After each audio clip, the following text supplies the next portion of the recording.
Welcome back.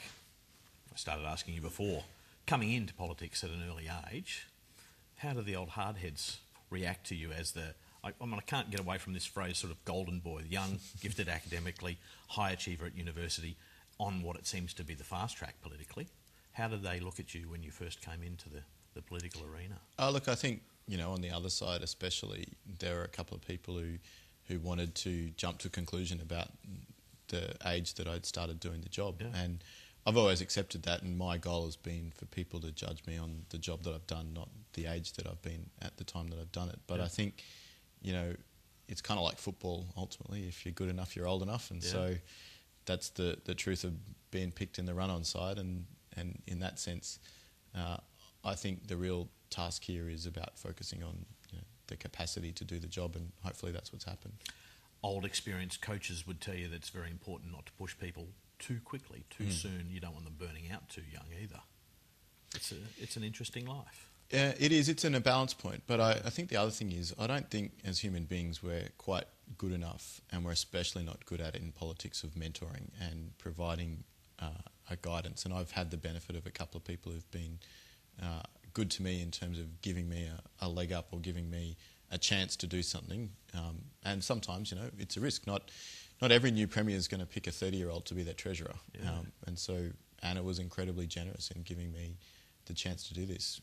Peter, before her, tapped me on the shoulder when I was 26 and said, the opportunity's there in the electorate that you live, and if you want to do it, then don't think twice about it. Don't wonder what it's going to be like. Pass it up this time and sit around at 45 and think, maybe I should have done it then, because life turned out differently. And so I think when people have that generosity of spirit, and politics is a cutthroat business, and Paul Keating once said, if you want a friend in politics, get a dog, and sometimes that's true. But I, for one, have had the benefit of people who've actually been generous of spirit, and I think it's something that I'd like to do myself. What do you remember about that day when Peter Beattie gave you the word?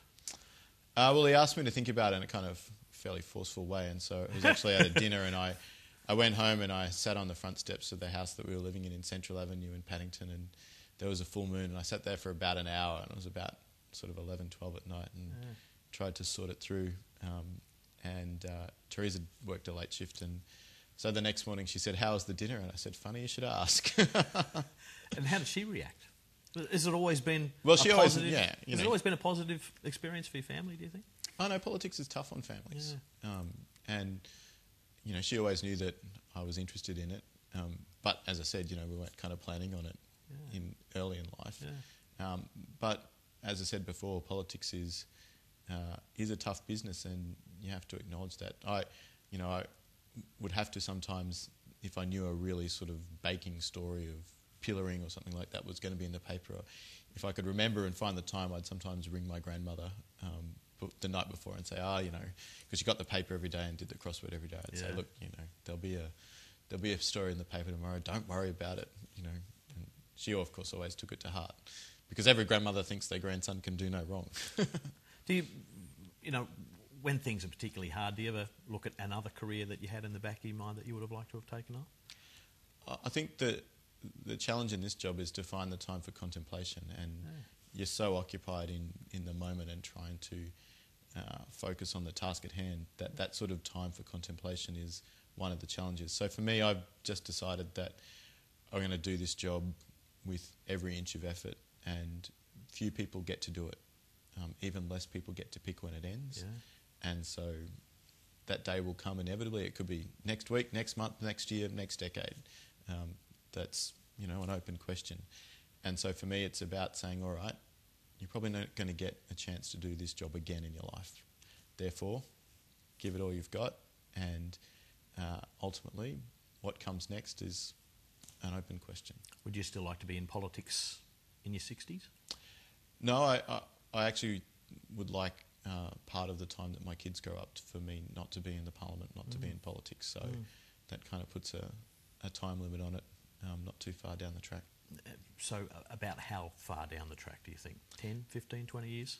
Well, Angus is 7, and I wouldn't like for him to finish high school with me still being in the parliament. Okay. I think other kids get more of their dad, and so I'd like to do that for them.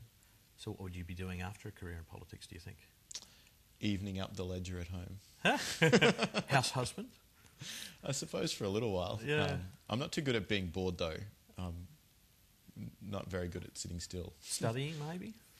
All of those things. I'd really like to do other things that are worthwhile, not just profit-seeking initiatives that are about self. I think there's tremendous things that many people do, not in public life and not in the public eye and not in the public arena. Yeah. And so working in areas of disadvantage or working in areas of benevolence or welfare, I think are things that are worthwhile. But for me, it's also good for the soul. And I don't think I could just do a job that was, a Wall Street trader. I think it wouldn't be enough for me.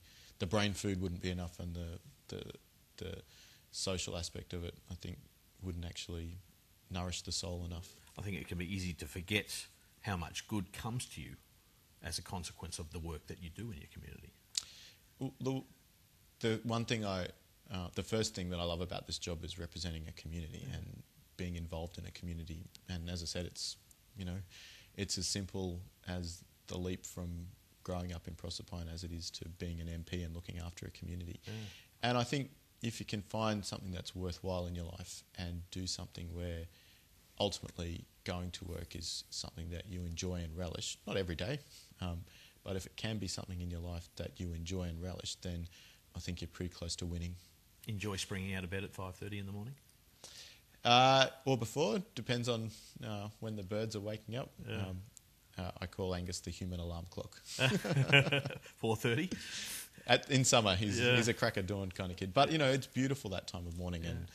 And it's rare the occasion that I hear the papers hit the front of the fence. Friday morning, making the kids' lunches. You're still trying to maintain that sort of, I guess, degree of normalcy in the way you structure your day. Yeah. Well, Teresa's working 2 days a week now that the kids are back at school. She's an occupational therapist, and so she's a professional in her own right. And obviously, we made a decision about, because of me doing this job and having young kids, that she hasn't worked in the last couple of years, but she's got her own career to progress, and so that's about the balance. She works on a Friday, and so she works Monday, Friday. Monday's a cabinet day, so it's a little harder for me. So Friday's my day on getting the kids ready, and we generally get there without too much chaos, sometimes. Election not too far away, it's just starting to ramp up. You looking forward to the process over the next couple of months? Look, elections are sometimes inefficient. They just happen to be the best way to provide for a democratic outcome. Yeah. And, there's a lot of hoo-ha that goes on with elections as well. But in the end, it's a contest for the future, and it's a contest about ideas and policy. And you get the normal slings and arrows that go with politics, and issues around integrity are important, and personality for leaders is important. But in the end, I'm in politics because I believe in the power of ideas and the ability of good ideas to win through and good ideas to overcome prejudice. And so the next election is going to be about who's got the best ideas and the best capacity for Queensland in the future, and I'm always up for that. Andrew Fraser, thank you for your time. Thank you. You've been watching Meet the Ministers. Look forward to joining you again next week.